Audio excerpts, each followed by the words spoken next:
सीधे चंडीगढ़ लेकर चलते हैं, जहां पर कांग्रेस के नेता लगातार मार्च कर रहे हैं और इस बीच इन नेताओं को हिरासत में लिया जा रहा है। ये सीधी तस्वीरें चंडीगढ़ से हम आपको दिखा रहे हैं, जहां मार्च करके पहुंचे, पैदल मार्च कर पहुंचे कांग्रेस के नेताओं को हिरासत में पुलिस ले रही है। इस वक्त की बड़ी तस्वीर आपको हम दिखा रहे हैं जो चंडीगढ़ से आ रही है। अत्याचारी सरकार तो है, किसानों को पैदल मार्च कर रहे हैं कांग्रेस नेताओं को। काम करना चाहिए ये और इन्होंने बड़ौदा कैसे सीखना चाहिए, किसान की जीत थी, कर्मचारी और छोटे व्यापारी की जीत थी। लेकिन और नई बैरी सरकार है, ऐसे समझने वाले सोचने वाले नहीं है। लेकिन हम आपके चैनल के माध्यम से बताना चाहेंगे पूरी कांग्रेस पार्टी किसान के साथ कंधे से कंधा मिला के खड़ी है। जो भी जब तक किसान धरने करेगा हम किसान के साथ। सेक्टर में हिरासत में लिए तमाम कांग्रेसी नेता एक बार फिर से पैदल ही और आज भवन जाने के लिए निकले थे। नरवाल बयान दे रहे हैं, वो कह रहे हैं कि सरकार तीनों कृषि कानूनों पर किसानों की नहीं सुन रही है और लगातार ये जो कांग्रेस नेता हैं वो प्रदर्शन करने निकले थे, पैदल मार्च करके राजभवन तक पहुंच रहे थे, जहां पर राजभवन का घेराव करना था। लेकिन उससे पहले ही अब पुलिस इन्हें हिरासत में ले रही है, जिसकी तस्वीरें हम आपको दिखा रहे हैं चंडीगढ़ से। ये सीधी तस्वीर आपको दिखा रहे हैं। वो तकरीबन सफल हुआ, चारों तरफ से गवर्नर हाउस का घेराव किया जा रहा है। पहले इनकी तानाशाही की वजह से गिरफ्तार किया गया। मैं बताना चाहूंगा कांग्रेस यहाँ किसानों के समर्थन में पूरी तरह डटी हुई है और आगे भी सरकार इस तरह के कार्यक्रम, हमारी पार्टी कांग्रेस पार्टी इस तरह के कार्यक्रम चलाती रहेगी सरकार के खिलाफ जब तक ये कानून वापस नहीं होते। तो पहले आपको सेक्टर 3 के थाने में लेना सर दोबारा से हिरासत में लिया गया है क्या? देखिए अब देख रहे हो कि तानाशाही जो है बीजेपी सरकार की, सभी विधायकों को इन्होंने दोबारा से हिरासत में लिया है, लेकिन हम हर हालत में गवर्नर हाउस तक पहुंचेंगे। ये तमाम जो कांग्रेस के नेता हैं इनका साफ तौर पे कहना है कि हर हालत में गवर्नर हाउस तक, गवर्नर राजभवन का जो है वो घेराव करेंगे। आप इस देख सकते हैं सुरेंद्र पवार जी दोबारा हिरासत में लिया गया।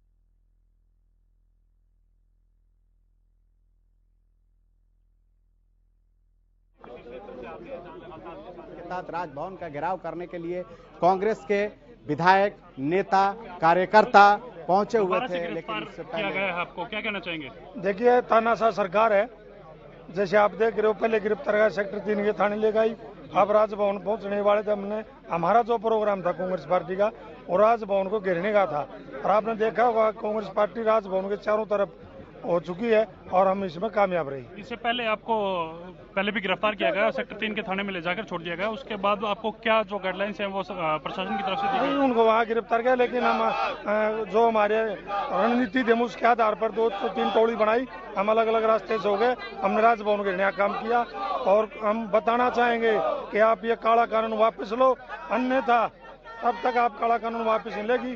कांग्रेस पार्टी ऐसे ही आपको बार बार घेरती रहेगी और किसान के साथ कंधे से कंधा मिलाकर लड़ेगी। सरकार जब तक आपकी मांगे नहीं मानेगी तो तब तक आप ऐसे प्रदर्शन करते रहेंगे। 1000 बार गिरफ्तारी देने को भी तैयार हैं, हम जेल जाने को भी तैयार हैं, लेकिन हम किसान के साथ हैं और ये काले कानून जब तक वापस नहीं, हम हमारे साथ कुछ भी हो हम वो सहेंगे। धन्यवाद। ये थे बड़ौदा से विधायक बालू, इंद्रराज बालू। इनका साफ तौर पे कहना है जब तक सरकार हमारी मांगे नहीं मानती हम लगातार ऐसे ही प्रदर्शन जारी रखेंगे और जो सरकार को है वो मांगे हमारी है जो आखिरी में माननी पड़ेगी। अब इन जब तमाम जो कांग्रेस नेताओं को गिरफ्तार कर लिया गया है और गिरफ्तार करके किसी थाने में लेके जाया जाएगा। तो आप देख सकते हैं कि कैसे कांग्रेस के नेताओं और विधायकों को दोबारा हिरासत में लिया गया है और उसके बाद लगातार जो है वो यही कह रहे हैं विधायक कि जब तक कानून वापस नहीं होंगे वो ऐसे ही सरकार को घेरते रहेंगे। हमारे संवाददाता चंडीगढ़ से रवि कालीरमन हमारे साथ जुड़ चुके हैं। रवि, अभी क्या स्थिति है वहां पर? विधायकों को कहां ले जाया जा रहा है हिरासत में लेकर? जी देखिए, ये जो तमाम विधायकों को दोबारा से गिरफ्तार किया गया है, तमाम जो कांग्रेस के नेता हैं इनको दोबारा से गिरफ्तार किया गया है। इससे पहले सेक्टर 3 के थाने में ले जाकर छोड़ा गया था, जहां से रणनीति के तहत जो कांग्रेस के नेताओं की रणनीति है उसके तहत इन्होंने 2 जो टीमें बनाई और दोनों जो राजभवन की साइड जो रास्ता है उसकी दोनों तरफ से वो दोनों टीमें वो राजभवन की तरफ आगे बढ़ रही थी और कहीं ना कहीं जो राजभवन के मात्र 200 मीटर की दूरी पर जो बैरिकेड्स लगे थे पुलिस के द्वारा लगाए गए थे, उन बैरिकेड्स पर रोककर इनको दोबारा से गिरफ्तार किया गया है। क्या रवि ये लोग राजभवन के आसपास तक पहुंच गए थे? आज जो ज्ञापन इनको देना था वो दे पाए या नहीं दे पाए? जी, मात्र 200 मीटर देखिए, मात्र 200 मीटर की दूरी यहां से जहां से इनको गिरफ्तार किया गया है, मात्र 200 मीटर की जो दूरी है राजभवन से, वो इतनी ही दूरी बची है। और जो इन्होंने जो ज्ञापन सौंपना था, जो कांग्रेस के नेताओं ने जो राज्यपाल को ज्ञापन सौंपना था, वो अभी वो सौंप नहीं पाए। और तमाम जो कांग्रेस नेताओं को है, जो यूटी प्रशासन है, चंडीगढ़ पुलिस की तरफ से दोबारा से हिरासत में लिया गया है। जी, दोबारा हिरासत में लिया गया है। लेकिन सवाल यह है कि जिस तरह से कांग्रेस के जो विधायक हैं, कार्यकर्ता हैं, वो नेता हैं, वो लगातार यही कह रहे हैं कि जब तक तीनों कृषि कानून को वापस नहीं लिया जाएगा उनका विरोध जारी रहेगा। यानी प्रदेश की सियासत अभी और गरमाने वाली है। रवि जी, बिल्कुल। हालात से तो ये लगता है जो तमाम जो कांग्रेस नेता हैं, तमाम कांग्रेस नेताओं की तरफ से यही कहा जा रहा है, जब तक हमारी मांगे जो तीनों कृषि कानून है ये नहीं माने जाते और चौथे जो बिल है एमएसपी उसकी गारंटी नहीं दी जाती, तो कांग्रेस की तरफ से तमाम जो प्रदर्शन है वो जारी रहेंगे। और जब तक मांगे नहीं मानी जाती तब तक ये प्रदर्शन ऐसे ही जारी रहेंगे और इससे भी बढ़ चढ़कर, इससे भी अधिक संख्या में जो लोग इकट्ठे होकर प्रदर्शन करेंगे। जी रवि, साफ तौर पर हम देख रहे हैं लगातार आप इस प्रदर्शन को कवर कर रहे हैं। क्या कांग्रेस के बड़े नेताओं से आपकी बात हुई? अगर बात हुई तो वो क्या कह रहे हैं, उनकी क्या रणनीति है आगे की? देखिए, इस पे हमारे साथ 2 नेताओं से बात हुई थी। एक तो जगवीर मलिक हैं जो गोहाना से विधायक हैं, उनका साफ तौर पर यही कहना था कि जब तक हमारी मांगे नहीं मानी जाती तब तक हम ऐसे ही प्रदर्शन करेंगे और लगातार ऐसे ही धरने प्रदर्शन, कभी चंडीगढ़ में और कभी दिल्ली जो टिकरी बॉर्डर है और जो सिंघू बॉर्डर है वहां जाकर भी हम प्रदर्शन करेंगे और किसानों की जो हक की आवाज है उसको बुलंद करेंगे। लगातार जो कांग्रेस विधायक और कांग्रेस के जो लोग हैं तमाम, वो लगातार इसी बात पे अड़े हुए हैं कि जब तक हमारी मांगे नहीं मानी जाती तब तक हम ऐसे ही करते रहेंगे। इससे पहले भी जो सरकार को घेरने की बात आई थी, कुमारी सैलजा ने ये कहा था कि जो तमाम कांग्रेस के और जेजेपी के जो विधायक है हमारे टच में है, हमारे से संपर्क में है, तो कहीं ना कहीं सरकार को पॉलिटिकल प्रेशराइज भी किया जा रहा है, मानसिक रूप से भी घेरने की जो तैयारी है वो कांग्रेस के द्वारा की जा रही है। लगातार कांग्रेस के द्वारा एक तरह से ये ना सिर्फ दबाव बनाने की कोशिश की जा रही है बल्कि ये भी कोशिश की जा रही है कि 3 कृषि कानून पर सरकार को किसी तरह से दबाव में लाया जाए ताकि इसका राजनीतिक फायदा भी हो। लेकिन लगातार रवि, जिस तरह से भूपेंद्र सिंह हुड्डा कह रहे हैं कि अविश्वास प्रस्ताव लाने के लिए सेशन बुलाने की वो लगातार मांग कर रहे हैं, क्या इसको लेकर भी कोई बात हुई है आज? या जो ज्ञापन उन्होंने सौंपा है उसमें इस बात का जिक्र किया है कि सेशन को जल्द बुलाया जाए? देखिए, लगातार जो भूपेंद्र हुड्डा की तरफ से और कांग्रेस की जो आला जो नेता हैं, जो तमाम नेता हैं, उनकी तरफ से ये कहा जा रहा था कि जो बीजेपी सरकार है और वो जो है सत्र नहीं बुला रही, विधानसभा का सत्र नहीं बुला रही। अगर विधानसभा का सत्र बुलाती है तो तमाम जो सरकार है वो अपना जो विश्वास है वो खो चुकी है और अल्पमत में सरकार आएगी और इस स्थिति में कांग्रेस सरकार बनाने की स्थिति में नजर आ रही है। उनकी तरफ से उनके कहने के मुताबिक यही नजर आ रहा है कि सरकार के जो विधायक हैं और जेजेपी के विधायक हैं वो कुमारी सैलजा और भूपेंद्र सिंह हुड्डा के लगातार संपर्क में बने हुए हैं। लेकिन कहीं ना कहीं जो मुख्यमंत्री मनोहर लाल हैं उन्होंने भी एक मजाकिया अंदाज में चुटकी लेते हुए कुमारी सैलजा के जो बयान पे कहा था कि जो कुमारी सैलजा अपने विधायकों को संभाले, सबको पता है किसके विधायक किसके पास है और किसके संपर्क में है। जी, सबको पता है कि किसके विधायक किसके संपर्क में। जाहिर सी बात है कल सीएम ने ये बात कही थी और सावधान भी किया था। लेकिन हम देख रहे हैं कि किसान आंदोलन का जो मुद्दा है रवि, वो हरियाणा में काफी अब एक तरह से चरम पे पहुंच रहा है। आपने देखा कि करनाल में किस तरह से किसानों ने सीएम की जो महापंचायत थी उससे पहले वहां हंगामा किया और उसके बाद महापंचायत को रद्द करना पड़ा। ऐसे में सवाल यह है कि क्या लोगों में आक्रोश और बढ़ता जा रहा है या सिर्फ सियासी स्टंट ज्यादा दिखाई दे रही है? जी, देखिए, जो कैमला गांव की घटना हुई थी उससे सरकार काफी आहत हुई है और सरकार के लगातार उसके बाद जो अमित शाह से मुलाकात हुई है, गृह मंत्री अमित शाह से जो हरियाणा के मुख्यमंत्री और उप मुख्यमंत्री दुष्यंत चौटाला और तमाम जो हरियाणा सरकार के मंत्री और नेता हैं उनकी मुलाकात हुई है। बीजेपी अध्यक्ष और जेजेपी अध्यक्ष की भी मुलाकात हुई है।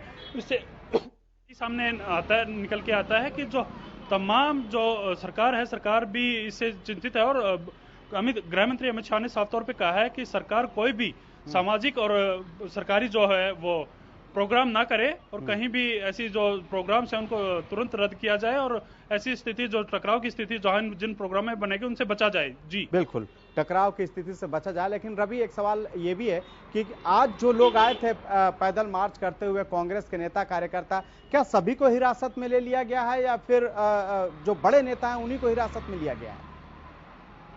अभी राजभवन के आसपास क्या स्थिति है, क्या शांति का माहौल है?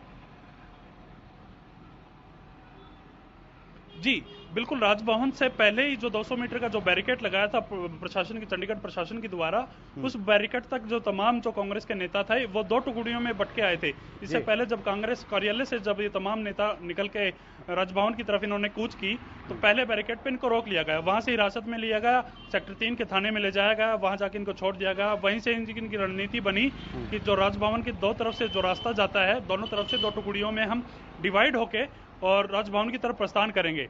दोनों तरफ से जो टीमें आई हैं और एक तरफ लेक की तरफ से और दूसरी तरफ जो राजभवन चौक है उसकी तरफ से जो दोनों टीमें जो घूम के आई, यहाँ पर जो चंडीगढ़ राजभवन जो है, राजभवन से 200 मीटर पहले इनको रोक लिया गया और तमाम जो बड़े जो सीनियर लीडर्स है कांग्रेस के, तमाम लीडर्स को जो गिरफ्तार है दोबारा से वो किया गया है। इससे पहले जो पहले बैरिकेड पे तमाम जो कार्यकर्ता थे कांग्रेस के, जो पदाधिकारी थे, उनको वहीं रोक लिया गया था। तमाम जो सीनियर लीडर्स हैं उन्हीं को दोबारा से गिरफ्तार किया गया है। जी रवि, आज एक तरफ कांग्रेस किसान अधिकार दिवस मना रही है, राजभवन का घेराव कर रही है, तो एक और बड़ी खबर है हरियाणा से। आज अभय सिंह चौटाला हैं, वो ट्रैक्टर रैली कर रहे हैं किसानों के समर्थन में, तो क्या उनको लेकर कोई अपडेट है? क्योंकि आज वो भी अपना उन्होंने जिस तरह कल बयान दिया था, उन्होंने कहा था कि वो फिजिकली जाके अपना रिजाइन सबमिट करेंगे।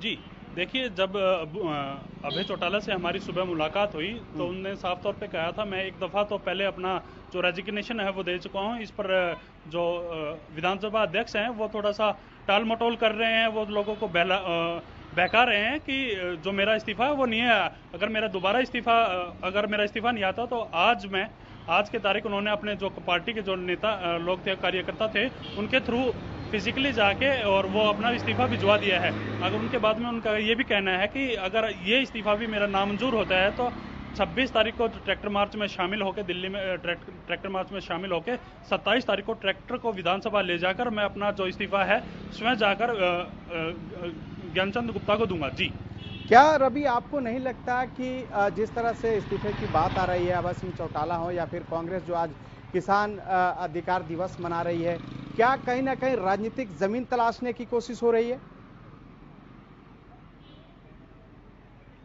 देखिए, साफ तौर पे तो यही लगता है कि दोनों पार्टियां इस मौके को, जो किसान आंदोलन के मौके को अच्छे से भुनाने की कोशिश कर रही हैं। कोई इस्तीफा देकर, कोई प्रोटेस्ट कर कोई जो पक्ष के जो विधायक हैं उनको अपने पाले में बताकर तमाम जो लोग हैं वो अपने इस पे राजनीतिक रोटियां भी सेकने का काम कर रही हैं और अपना वर्चस्व भी बनाने की कोशिश करें कि सरकार जल्द से जल्द कैसे बैकफुट पर आए, उसको पॉलिटिकल प्रेशराइज भी किया जा रहा है। तमाम ऐसी चीजें जो सामने निकल के आ रही हैं कि इस पे ये चीजें हो रही हैं। लेकिन रवि, कल हमने जिस तरह से इंसो अध्यक्ष दिग्विजय सिंह चौटाला का भी बयान हमने कल सुना था, उन्होंने जो भूपेंद्र सिंह हुड्डा हैं उनके अविश्वास प्रस्ताव वाले पर पलटवार किया था। उन्होंने कहा कि वो दिन में सपने देखते हैं, ये सपना पूरा नहीं होगा। और जो जेजेपी के विधायक है, जिस तरह से शैलजा ने कहा था कि सत्ताधारी और सहयोगी दल के विधायक हमारे संपर्क में हैं, तो जो जेजेपी के विधायक हैं उनका एक ही स्टैंड है और वो पार्टी के साथ हैं और किसानों के भी साथ है। तो ऐसे में सवाल यह है कि क्या जो कांग्रेस वहां एक तरह से जो कोशिश कर रही है ये दिखाने की कि वो किसान हितैषी है, ऐसे में अगर जजपा पे दबाव भी बनाने की कोशिश कर रही है, क्या उसका कोई फायदा होगा सियासी तौर पे? दोबारा से एक बार सवाल दोहराएं। सवाल यह है कि जिस तरह से जेजेपी ने क्लियर कर दिया है कि वो कांग्रेस के साथ किसी भी कीमत पर नहीं जाएगी। हालांकि आपने विधानसभा चुनाव में देखा होगा कि एंटी बीजेपी जेजेपी को वहां पे वोट मिला था।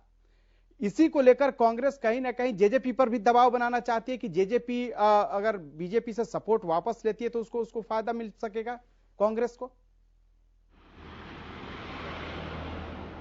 जी देखिए, तमाम जो कांग्रेस है, तमाम दोनों पार्टियां हैं, बीजेपी और जेजेपी, दोनों के विधायकों पर प्रेशर बनाना चाह रही है कि दोनों के विधायक कैसे टूट के इस्तीफा दें और सरकार से साइड में हो, क्योंकि है ना लगातार जो लोगों का प्रेशर है, जो ग्रामीण अंचल से चुने गए हुए विधायक हैं, उन पे लगातार प्रेशर आ रहा है कि जो भी आप लोग हैं ना जो बीजेपी के साथ देंगे, किसान जो विरोधी सरकार बीजेपी को मान रहे हैं ग्रामीण अंचल के लोग, अगर आप बीजेपी का साथ देंगे तो हम आपसे कहीं ना कहीं रूठ जाएंगे या फिर आपके आगे जो आने वाले जो इलेक्शंस हैं उनमें आपको इसका खामियाजा भुगतना पड़ेगा। तो कहीं ना कहीं कांग्रेस इस चीज का फायदा उठा रही है, जो ग्रामीण अंचल के जो विधायक हैं उनको ज्यादातर टारगेट किया जा रहा है। जी, खास करके राम कुमार गौतम की बात करें, जेजेपी विधायक वो नाराज चल रहे हैं, क्या इसका जिस तरह से उनकी नाराजगी है उसका खामियाजा जेजेपी को भुगतना पड़ सकता है?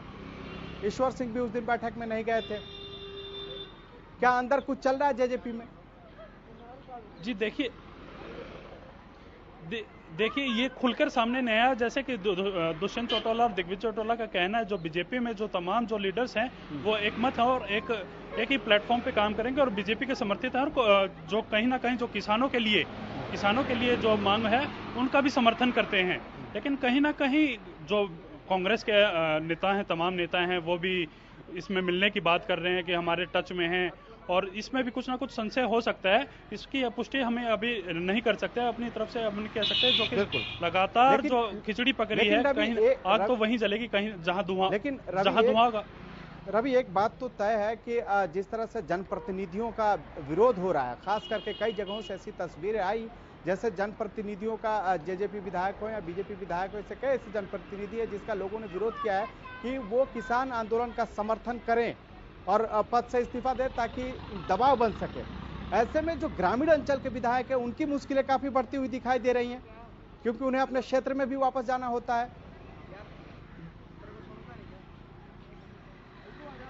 जी बिल्कुल, आप बिल्कुल सच कह रहे हैं, ऐसा ही हो रहा है। जो ग्रामीण जो अंचल के जो लोग हैं, जो ग्रामीण जो तबके से जो जुड़े हुए लोग हैं और जो ग्रामीण अंचल से चुन के आए हुए नेता हैं, उन पे प्रेशर ज्यादा हो रहा है और उन्हीं की वजह से जो है दिक्कतें जो जेजेपी के लिए ज्यादा पैदा हो रही हैं, क्योंकि तमाम जो ग्रामीण अंचल की सीटें हैं, जो बीजेपी की जो तमाम 10 की 10 सीटें हैं वो ग्रामीण अंचल से जुड़ी हुई सीटें हैं और कहीं ना कहीं सबसे ज्यादा खामियाजा इसमें जेजेपी को ही भुगतना पड़ेगा। जी बिल्कुल, कहीं ना कहीं खामियाजा जो है वो जेजेपी को भुगतना पड़ेगा। लेकिन रवि, एक और भी सवाल है, जिस तरह से जो खास करके जो किसान वर्ग है उसको देख रहे हैं कि उसमें काफी नाराजगी है और अभी गेहूं का फसल भी जो है वो करीब 2-3 महीने में कटने वाला होगा। ऐसे में अगर किसान यहीं धरने पे होंगे तो कितनी मुश्किलें होंगी, क्योंकि ये वक्त लंबा होता जा रहा है आंदोलन का। 51 दिन हो गया और समाधान अभी तक कुछ नहीं निकला।